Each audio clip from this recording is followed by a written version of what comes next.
For 37 years, one of Hollywood's most electric, unnerving faces carried a secret so ordinary it might have been invisible, and so private it rewrote the story of his life.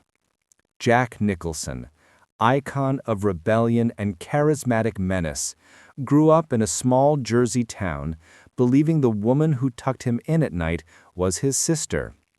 Only decades later did he learn that the woman everyone called June was in fact his mother, a truth concealed by family, culture, and fear. This is not a tale of scandal for scandal's sake.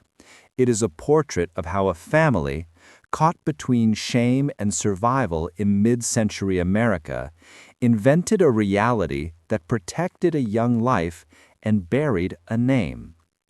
It is the story of a boy who became a performer, a man who played madness and mystery on screen, and the private revelation that arrived not in a courtroom or a headline, but through quiet paperwork and the questions of a journalist. We will trace the gentle domestic rituals that masked a deeper secret. We will follow Nicholson's restless path from Neptune City to the glare of fame, and we will sit with the moment when the public narrative and the private truth collided, not in fireworks, but in a tense, strangely calm reckoning. This is the story of identity, of what families hide and why, and of the surprising ways a man can hold both anger and forgiveness in the same hand. Jack Nicholson was born on April 22, 1937, in Neptune City, New Jersey, a quiet working-class town pressed between the ocean and the endless hum of factory life. To the neighbors, the Nicholson family looked ordinary, a close-knit Catholic home led by Ethel May, a beauty parlor owner with steady hands and a sharp mind, and her husband Donald, a kind man who kept to himself. In that modest house on Steiner Avenue, little Jack grew up thinking he was the youngest in a big, loving family. His sister, June, was radiant, a dreamer with a smile that could melt through the dull gray of post-Depression America. She had once chased the spotlight, dancing and performing with hopes of escaping Neptune's narrow streets. To Jack, she was larger than life, the kind of woman who seemed destined for the movies. He adored her, followed her, and never questioned why she cared for him so fiercely. But there was always something slightly out of rhythm. June's sudden departures to New York, her unexplained absences, the way Ethel's voice hardened whenever anyone mentioned June's name. In that house, conversations stopped abruptly, doors closed quietly. There was warmth, yes, but also a quiet, invisible tension that Jack, even as a child, could feel but never name. Behind those soft smiles, a secret was being guarded with the precision of a performance. June had given birth to Jack at 17, unmarried, terrified, and living in a time when a single mother could lose everything. To spare her daughter the shame and to protect the child from a cruel world, Ethel made a decision that would define their lives. She would raise Jack as her own. So the lie began, gentle, well-intentioned, and absolute. Jack grew up believing he was Ethel's son, June's brother, and that everything was as it seemed. In that small house by the sea, love was real, but truth was buried beneath it. By the time Jack Nicholson finished high school, he carried with him two powerful forces, charm and restlessness.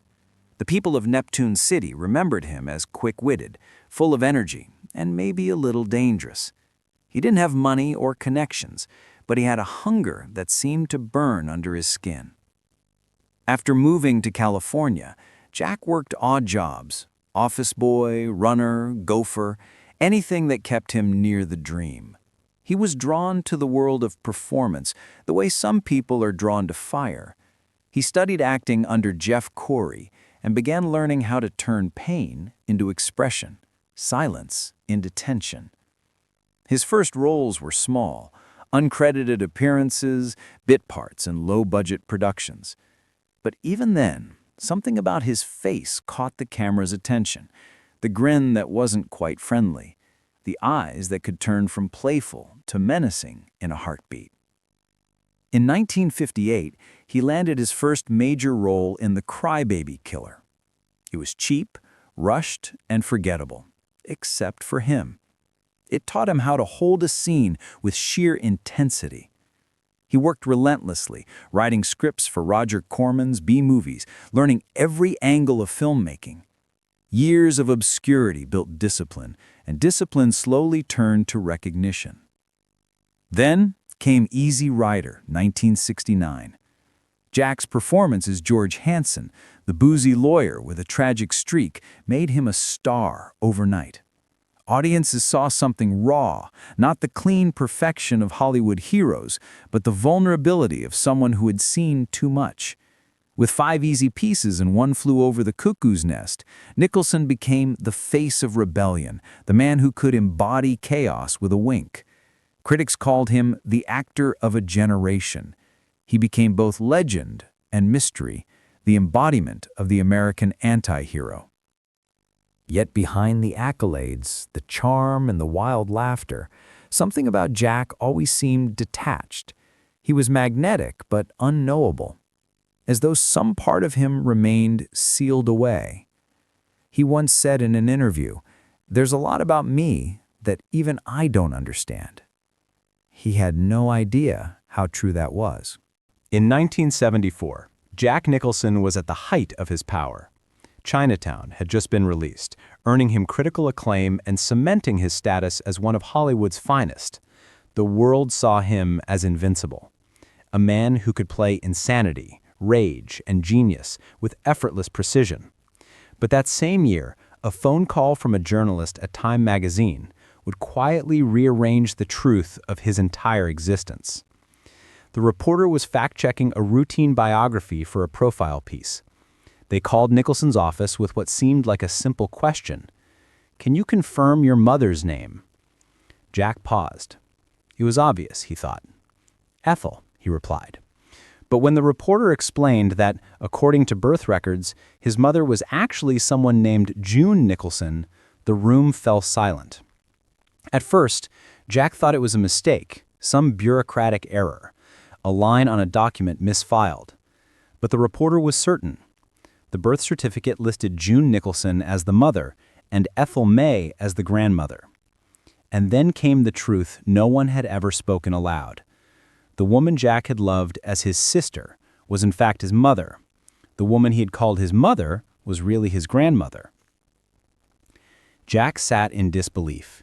He was 37 years old, and the pillars of his childhood were crumbling in front of him.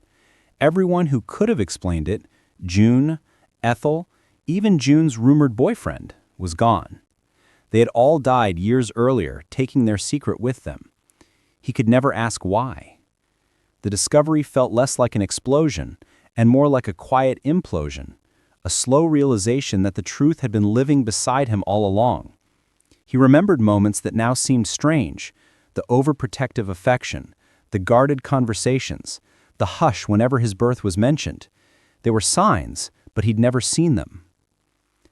Hollywood's press machine tried to turn it into a scandal, but Jack refused to play that part. He didn't lash out. He didn't hold a press conference or write a statement. He simply said, "It was a pretty dramatic event, but it wasn't what I'd call traumatizing." Still, those close to him noticed something change. There was a deeper stillness in his voice, a pause before his laughter. The man who had built his career on extremes, on madness and chaos, now carried a quiet melancholy that couldn't be faked. He had lived his entire life inside a story written by love and fear, and when the truth finally surfaced, it didn't destroy him, it clarified him. The man who had spent decades playing fractured souls on screen had finally met his own fractured beginning. When most people learn their entire identity was built on a lie, they fall apart. Jack Nicholson didn't. Instead, he met the revelation with an almost unsettling calm. In later interviews, he said the discovery was a pretty dramatic event, but not traumatizing. To the public, it sounded like stoicism, Hollywood's cool rebel shrugging off the past. But beneath that composure was something more complex, understanding. What do they teach you to Jack talk like realized this that in the people who lied to him weren't trying to hurt him. They were trying to protect him from a world that wouldn't have forgiven a teenage girl's mistake in Pictures invites 1937. you to meet a In those truly years, appalling an unwed individual. mother could lose her reputation, her family, even her child. June was 17, scared, and chasing a career in entertainment. Ethel, her mother, did what she thought was mercy. She built a cover story to save both of them. And that lie, born from love, Dr. Green, became how the can you foundation of diagnose Jack's someone as life. obsessive-compulsive Rather than disorder and then rage, Jack felt compassion. It's a pretty wonderful thing for a mother to do, he once said, to protect her child that way. That statement revealed something rare about him, an emotional maturity that mirrored the very characters he brought to life, men who could see truth in chaos, forgiveness in pain. You make me From wanna then be a on, better- Jack's performances carried an even deeper weight. In Chinatown, he was a man chasing a hidden truth buried in family corruption. In The Shining, he became the embodiment of generational madness. Audiences saw those films as fiction, but to Jack, they were Brooks, mirrors, well, maybe I distorted overshot reflections of because a I was reality aiming he just knew enough too to well. keep you from walking He out. never used his family's secret for publicity, never exploited it for sympathy. Instead, he folded it into his craft, letting it live quietly between the lines of his work. Every smirk, every pause, every flicker in his eyes carried the shadow of that revelation. Become the It people wasn't you just a can't live family without. secret anymore. It had become part of his identity, not as a wound, but as a truth he had finally earned the right to own. Jack Nicholson never tried to rewrite his past. He never changed the names on the papers, never spoke with bitterness, never demanded apologies from ghosts. The truth had come too late for confrontation, but right on time for understanding. He once said, "I didn't have to deal with the trauma of it. I just had to accept it. And acceptance is a powerful thing." That acceptance defined him far more than the secret ever could. In a business built on illusion, he had lived the most personal illusion of all and emerged not broken, but complete. The revelation didn't make him cynical. If anything, it made him gentler.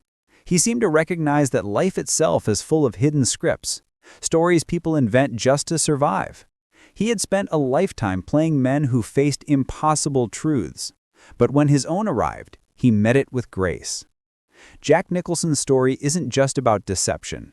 It's about love disguised as protection, and the strange, quiet heroism of forgiveness. Behind the madness, behind the laughter, behind every unforgettable performance, there was a man who had already faced the hardest truth imaginable and chose to forgive it. Because sometimes the real strength of a person isn't found in the secrets they keep, but in the peace they find once those secrets are gone.